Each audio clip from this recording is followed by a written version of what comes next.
Good evening. A House Full of Stories is back, and this time I've got Ted Chiang for you.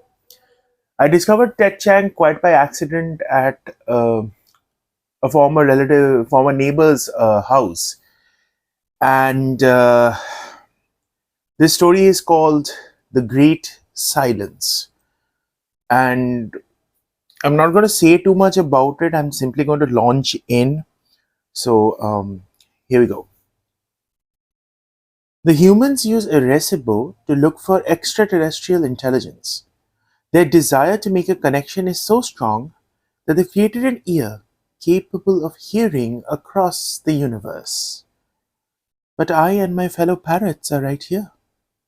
Why aren't they interested in listening to our voices? We're a non human species capable of communicating with them. Aren't we exactly what humans are looking for? The universe is so vast that intelligent life must surely have arisen many times. The universe is also so old that even one technological species would have had time to expand and fill the galaxy. Yet, there is no sign of life anywhere except on Earth. Humans call this the Fermi paradox.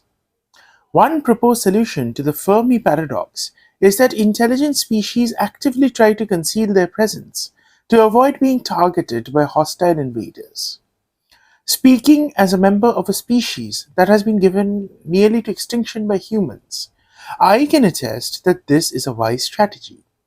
It makes sense to remain quiet and avoid attracting attention. The Fermi paradox is sometimes known as the Great Silence. The universe ought to be a cacophony of voices, but instead, it is disconcertingly quiet. Sometimes humans theorize that intelligent species go extinct before they can expand into outer space. If they're correct, then the hush of the night sky is the silence of a graveyard. Hundreds of years ago, my kind was so plentiful that the Rio Abajo forest resounded with our voices. Now we're almost gone. Soon, this rainforest may be as silent as the rest of the universe. There was an African grey parrot named Alex. He was famous for his cognitive abilities, famous among humans, that is. A human researcher named Irene Pepperberg spent 30 years studying Alex. She found that not only did Alex know the words for shapes and colors, he actually understood the concepts of shape and color. Many scientists were skeptical that a bird could grasp abstract concepts. Humans like to think they're unique. But eventually, Pepperberg convinced them that Alex wasn't just repeating words, that he understood what he was seeing. Out of all my cousins, Alex was the one who came closest to being taken seriously as a communication partner by humans.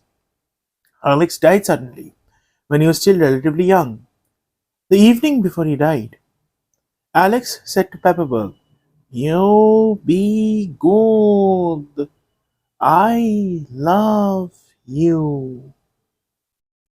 If humans are looking for a connection with the non-human intelligence, what more can they ask for than that? Every parrot has a unique call that it uses to identify itself. Biologists refer to this as the parrot's contact call. In 1974, astronomers used Arecibo to broadcast a message into outer space intended to demonstrate human intelligence. That was humanity's contact call. In the wild, parrots address each other by name. One bird imitates another's contact call to get the other bird's attention. If humans ever detect the Arecibo message being sent back to Earth, they will know someone is trying to get their attention. Parrots are vocal learners. We can learn to make new sounds after we've heard them. It's an ability that few animals possess. A dog may understand dozens of commands, but it will never do anything but bark. Humans are vocal learners too. We have that in common. So humans and parrots share a special relationship with sound. We don't simply cry out, we pronounce, we enunciate.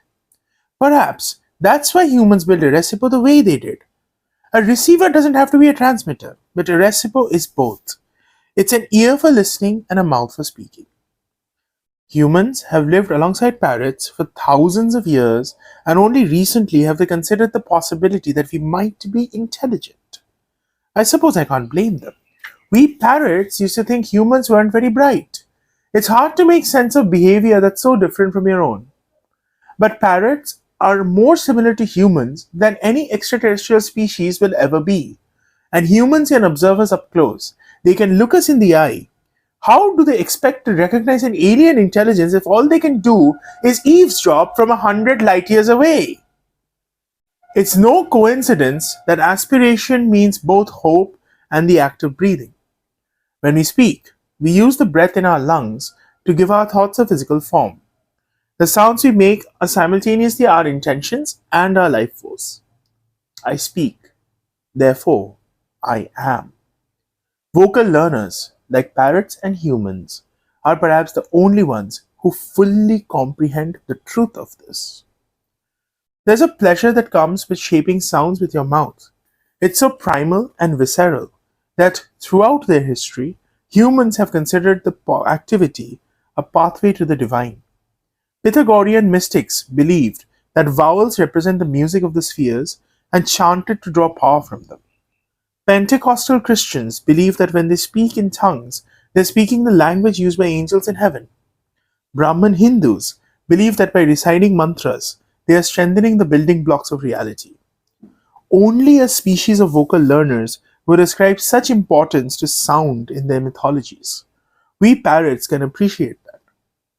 According to Hindu mythology, the universe was created with a sound. Om. It's a syllable that contains within it everything that ever was and everything that will be. When the Arecibo telescope is pointed to the space between stars, it hears a faint hum. Astronomers call that the cosmic microwave background. It's the residual radiation of the Big Bang, the explosion that created the universe 14 billion years ago. But you can also think of it as a barely audible reverberation of that original Om.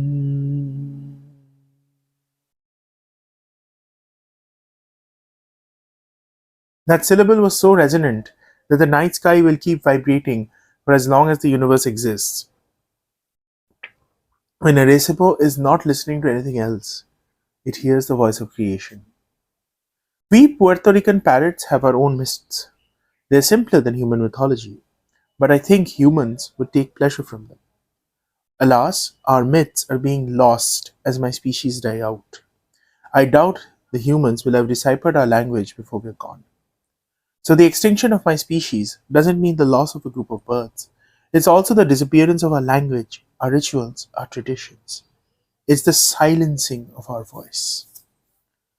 Human activity has brought my kind to the brink of extinction, but I don't blame them for it. They didn't do it maliciously. They weren't just paying attention. And humans create such beautiful myths. What imaginations they have. Perhaps that's why their aspirations are so immense. Look at Arecibo. Any species who can build such a thing must have greatness within them. My species probably won't be here for much longer. It's likely that we'll die before our time and join the great silence. But before we go, we are sending a message to humanity.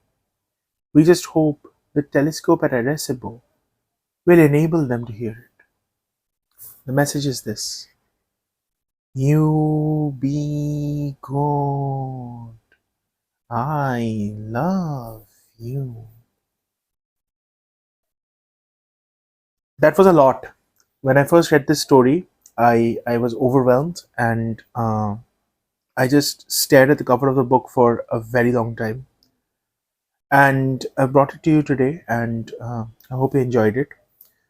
Um, Tune in 2 weeks from now for the next episode.